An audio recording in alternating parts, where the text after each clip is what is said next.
Can you commit to the American people that by May 2nd, the U.S. will no longer have forces in Afghanistan? The answer is that it's going to be hard to meet the May 1 deadline. Just in terms of tactical reasons, it's hard to get those troops out.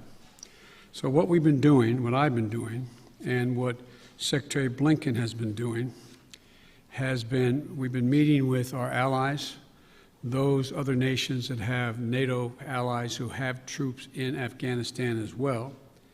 And if we leave, we're going to do so in a safe and orderly way. We're in consultation, I said, with our allies and partners and how to proceed. And Secretary Blinken is meeting in Brussels this week with our NATO allies, particularly those who have forces there. And General Austin is just met with Kayani, and I'm waiting for the briefing on that. He is the leader, quote, in Afghanistan and Kabul. And there's a UN-led process that's beginning shortly on how to mechanically get people, how to end this war.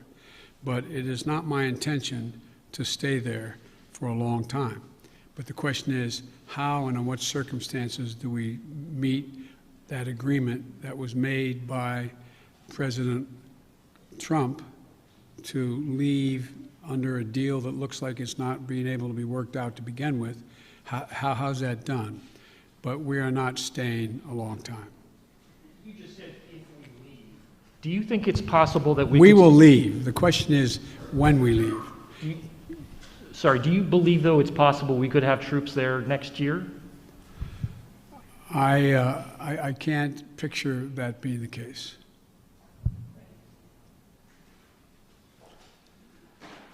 Okay, Kristen. Thank you very much, Mr. President. Given the conditions that were just laid out at the migrant facilities at the U.S. border, will you commit to allowing journalists to have access to the facilities that are overcrowded moving forward? I will commit when my plan very shortly is underway to let you have access to not just them, but to other facilities as well. How soon will journalists be able to have access to the facilities? We've obviously been allowed to be inside one, but we haven't seen the facilities in which children are packed together to really give the American people a chance to see that. Will you commit to transparency on this issue? I will commit to transparency, and as soon as I am in a position to be able to implement what we're doing right now. And one of the reasons I haven't gone down, all my chief folks have gone down, is I don't want to become the issue. I don't want to be, bringing all the Secret Service and everybody with me to get in the way. So this is being set up, and you'll have full access to everything once we get this thing moving. Okay, and just to be clear, how soon will that be, Mr. President? I don't know, to be clear. Okay, and do you bear responsibility for everything that's happening at the border now? I hear you talking a lot about the past administration. You decided to roll back some of those policies. Did you move too quickly to roll back what? I'm sorry? Policies. Did you move too quickly to roll back some of the executive orders of your predecessor? First of all the policies that are underway were not helping at all. Did not slow up the amount of immigration and as many people coming. And rolling back the policies of separating children from their mothers, I make no apology for that. Rolling back the policies of remain in Mexico, sitting on the edge of the Rio Grande in a muddy circumstance with not enough to eat, I make no apologies for that. I make no apologies for ending programs that did not exist before Trump became president, that have an incredibly negative impact on the law, international law, as well as on human dignity. And so I make no apologies for that. To ask you about foreign policy, Mr. President. Overnight, we learned that North Korea tested 2 ballistic missiles. What, if any, actions will you take, and what is your red line on North Korea? Let me say that, number one,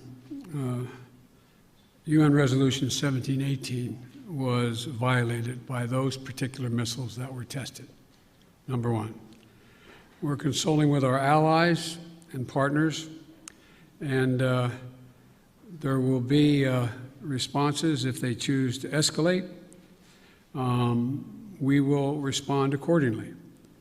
But I'm also prepared for some form of diplomacy, but it has to be conditioned upon the end result of denuclearization. So that's what we're doing right now, consulting with our allies.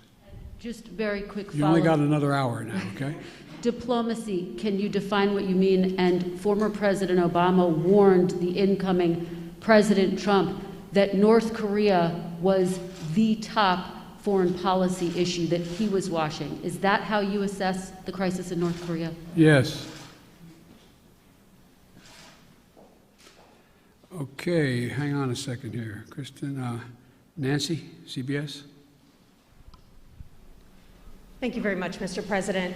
I want to go back to voting rights. And as Yamiche mentioned, Republican legislatures across the country are working to pass bills that would restrict voting, particularly Democrats fear impacting minority voters and young voters, the very people who helped to get you elected in November. Are you worried that if you don't manage to pass voting rights legislation, that your party is going to lose seats and possibly lose control of the House and the Senate in 2022? What I'm worried about is how un-American this whole initiative is. It's sick. It's sick. Deciding in some states that you cannot bring water to people standing in line, waiting to vote. Deciding that you're going to end voting at 5 o'clock when working people are just getting off work. Deciding that there will be no absentee ballots under the most rigid circumstances. It's all designed, and I'm going to spend my time doing three things. One, trying to figure out how to pass the legislation passed by the House, number one. Number two, educating the American public. The Republican voters I know find this despicable. Republican voters, the folks outside this White House. I'm not talking about the elected officials. I'm talking about voters. And so I'm convinced that we'll be able to stop this because it is the most pernicious thing. This makes Jim Crow look like Jim Eagle. I mean, this is gigantic, what they're trying to do. And it cannot be sustained. And do everything in my power, along with my friends in the House and the Senate, to keep that from becoming the law. Is there anything else you can do about it besides passing legislation? The answer is yes, but I'm not going to lay out a strategy in front of the whole world and you now. Then, on a related note, have you decided whether you are going to run for re-election in 2024? You haven't set up a re-election campaign yet, as your predecessor had by this time.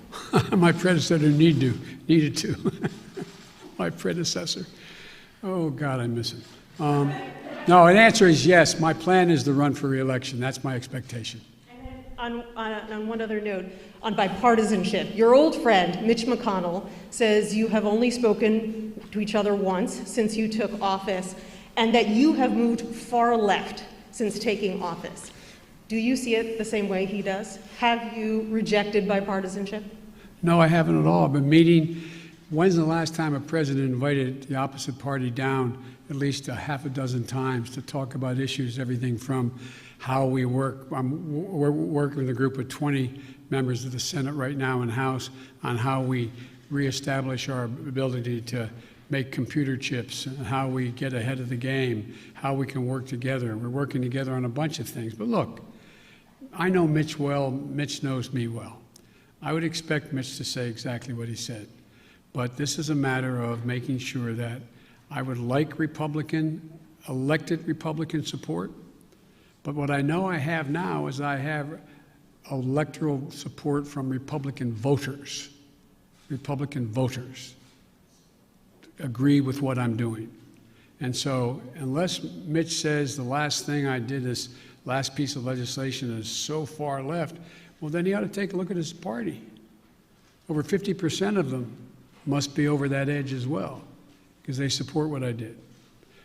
Okay, where am I here? Let me see. Caitlin? Thank you very much, Mr. President. I have a question for you, but first, I'd like to follow up on a question from Yamiche, and that's on the filibuster. That counts as a question, but go ahead. Okay, I'll make it quick. It's a No, quick no, you question. Regarding the filibuster, at John Lewis's funeral, President Barack Obama said he believed the filibuster was a relic of the Jim Crow era. Do you agree? Yes. If not, why not abolish it if it's a relic of the Jim Crow era?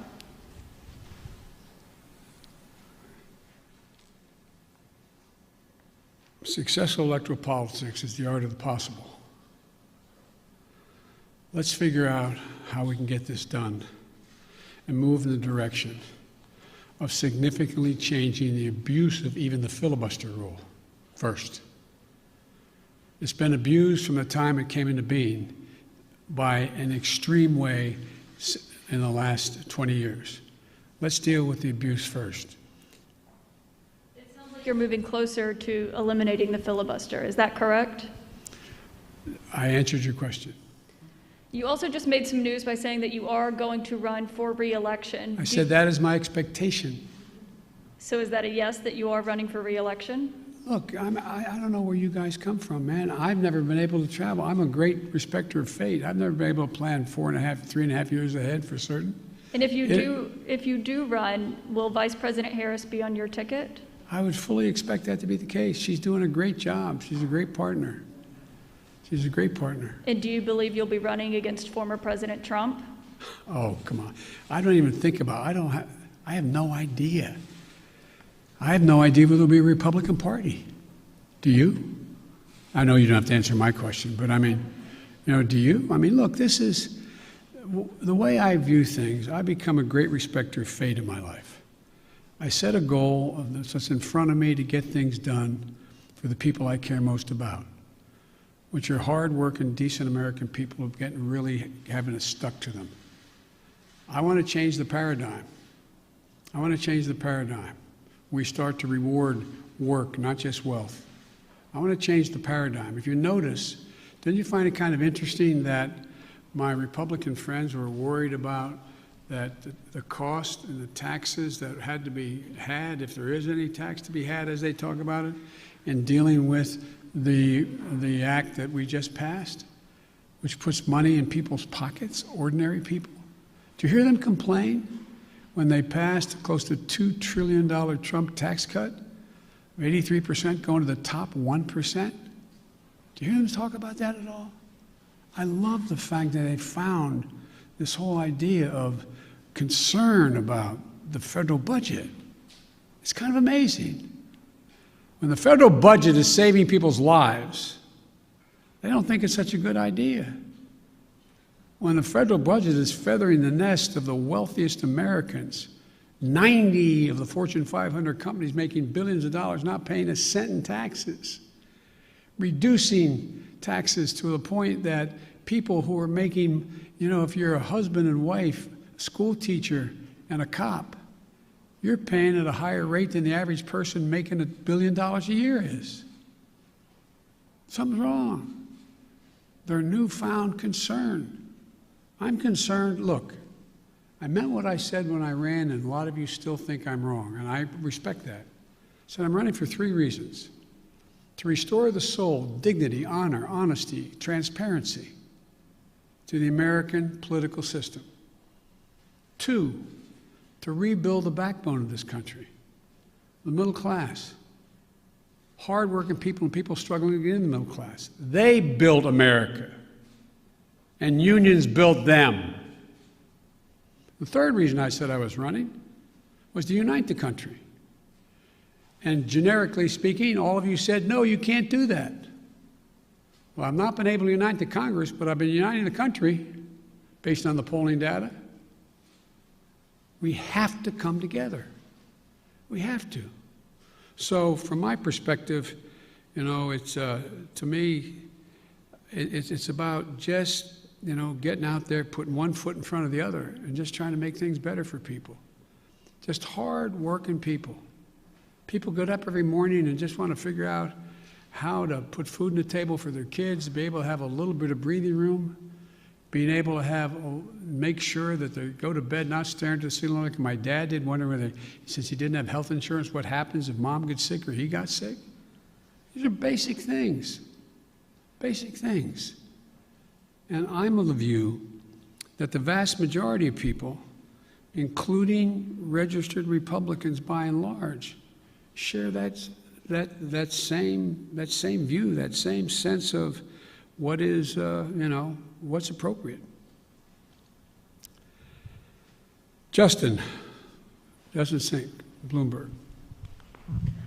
Thanks, Mr. President. I wanted to ask about your relationship with China now that you've been in office for a couple months.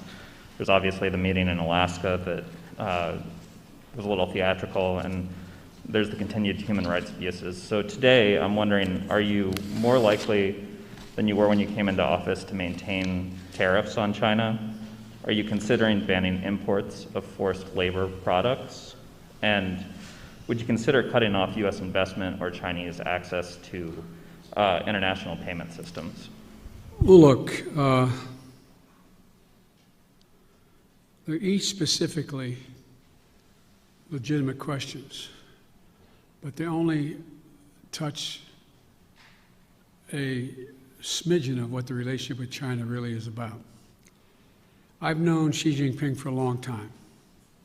Allegedly, by the time I left office as vice president, I had spent more time with Xi Jinping than any world leader had, because President Obama and the Chinese President Hu decided we should get to know one another, since it was inappropriate for the President of the United States to spend time with the Vice President of another country. But it was obvious he was going to become the new leader of China. So I spent hours upon hours with him alone with an interpreter, my interpreter and his, going into great detail. He's very, very straightforward. Doesn't have a Democratic with a small d bone in his body, but he's a smart guy.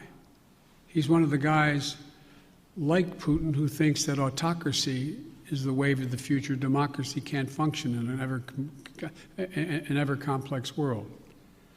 So when I was elected and he called to congratulate me, I think to the surprise of the China experts who were his people on the call as well as mine listening, we had a 2-hour conversation for 2 hours. And we made several things clear to one another. I made it clear to him again, what I've told him in person on several occasions, that we're not looking for confrontation, although we know there will be steep competition. 2, that we'll have strong competition, but we'll insist that China play by the international rules. Fair competition, fair practices, fair trade. Thirdly, in order to compete effectively, I indicated that we're going to deal with China effectively. And we're going to need 3 things to do that. I'm telling our people. First, we're going to invest in American workers and American science.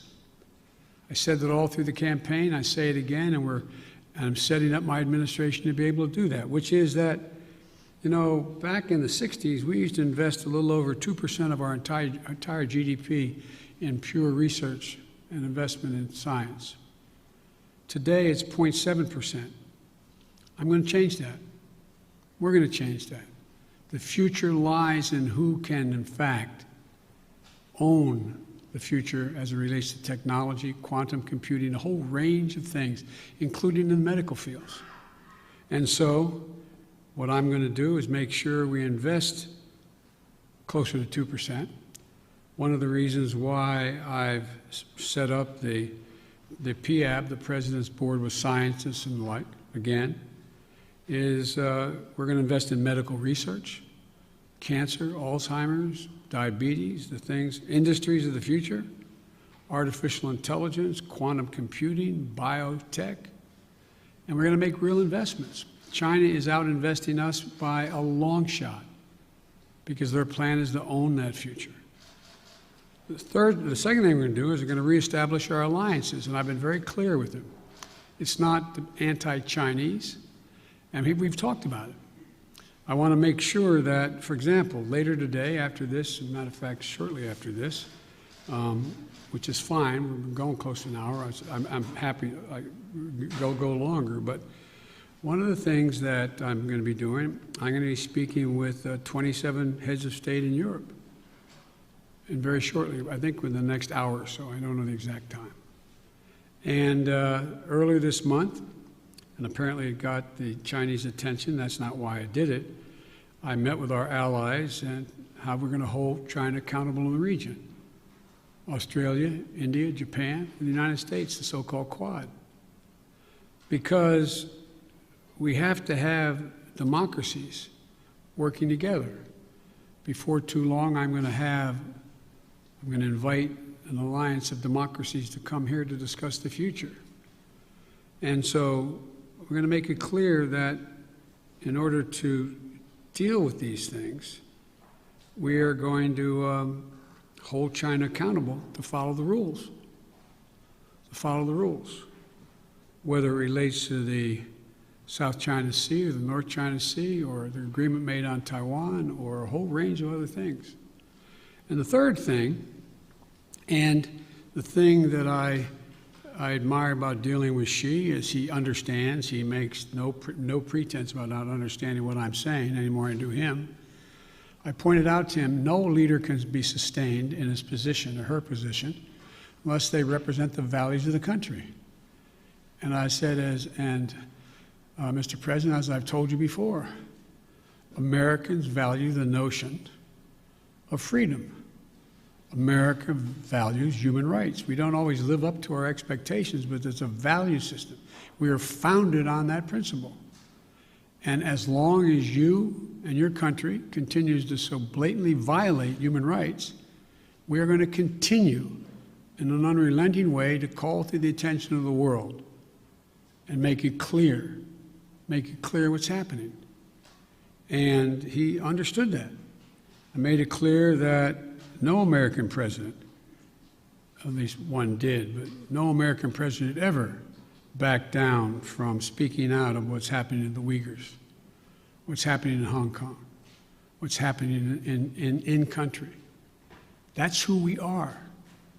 The moment a president walks away from that, as the last one did, is the moment we begin to lose our legitimacy around the world. It's who we are. So I see stiff competition with China. China has an overall goal, and I don't criticize them for the goal, but they have an overall goal to become the leading country in the world, the wealthiest country in the world, and the most powerful country in the world. That's not going to happen on my watch, because the United States is going to continue to grow and expand. Sorry, just to follow up on the meeting of democracies, is that where you expect in a multilateral way to make these decisions about sanctions or No, that's not where I make the decision. That's where I make sure we're all on the same page.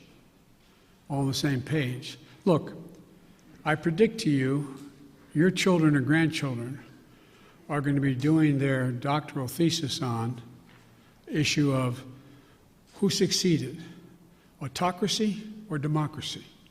Because that is what is at stake. Not just with China. Look around the world. We're in the midst of a fourth industrial revolution of enormous consequence. Will there be middle class? How will people adjust to these significant changes in science and technology, the environment? How will they do that? And our democracy is equipped because all the people get to speak, to compete. It is clear, absolutely clear, and most of the scholars I dealt with at Penn agree with me around the country, that this is a battle between the utility of democracies in the 21st century and autocracies. If you notice, you don't have Russia talking about communism anymore. It's about an autocracy. demand decisions made by a leader of a country. That's what's at stake here. We got to prove democracy works. Mr. President, sorry, I know you haven't had a chance to address the tragedies in Georgia and Colorado. You had said to stay tuned for actions that you might take on gun control. Wondering if you've made a decision either about sending the manufacturer liability bill that you had promised on day one to Capitol Hill, or executive actions like going after ghost guns or giving money to cities and states to battle gun control. All the above. It's a matter of timing. As you've all observed, successful presidents, better than me, have been successful in large part because they know how to time what they're doing, order it, decide on priorities, what needs to be done. The next major initiative is, and I'll be announcing it Friday in Pittsburgh in detail, is to rebuild the infrastructure, both physical and technological infrastructure of this country, so that we can compete and create significant numbers of really good paying jobs. Really good paying jobs. And some of you have been around long enough to know that used to be a great Republican goal and initiative. I still think the majority of the American people don't like the fact that we are now ranked, 85th in the world in infrastructure. I mean, look, the future rests on whether or not we have the best airports that can accommodate air travel, ports that you can get in and out of quickly so businesses decide. Some of you, if you're ever local reporters and you found your governor or mayor trying to attract business to your community, what's the first thing the business asked? What's the closest access to an interstate highway? How far am I from freight rail? Is the water available? Is enough water available for me to conduct my business? All the things that relate to infrastructure. We have somewhere, I asked the staff to write it down for me, and they did, not for this, but for a longer discussion. We have somewhere in terms of infrastructure, we rank 13th globally in infrastructure. China is investing 3 times more in infrastructure than the United States is.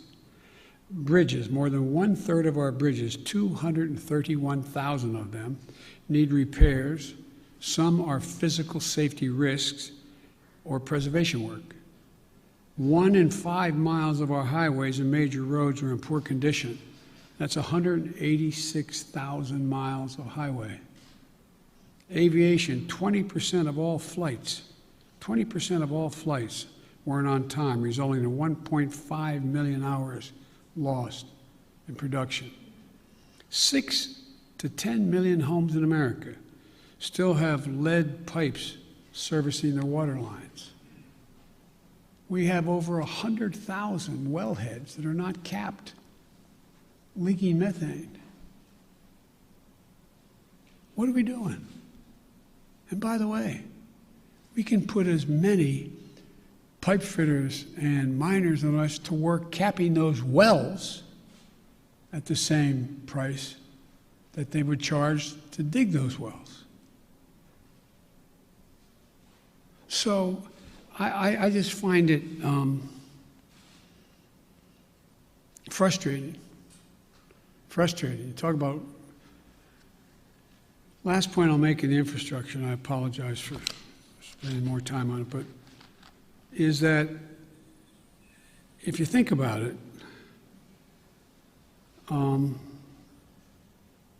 it's the place where we will be able to significantly increase American productivity, at the same time providing really good jobs for people. But we can't build back to what they used to be. We have to build, the environment's already, the global warming's already done significant damage.